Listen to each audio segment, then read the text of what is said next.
So guys, ang gusto ni tatay pataasin yung score ng video okay niya para ganahan daw yung kumakanta. So ang gagawin lang natin sa ating hand remote, press natin tong setup. Tapos ang password, default password niyan 00, 4 na 0. Ayan. Punta tayo sa may score, lagyan natin sa high. Ayan. Tapos score check, mic input, okay naman yan. Tapos exit na tayo. Ayan. So try natin kumanta kung okay na ba, kung mataas na ba magbigay ng score.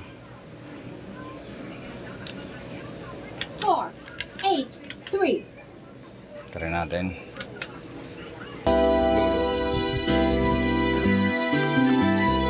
Check 1, 2, 3, low.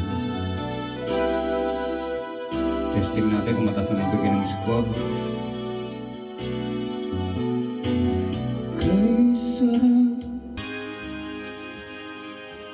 Check natin kung mataas na ba magbigay ng score. Ayun, mataas na nga, 93.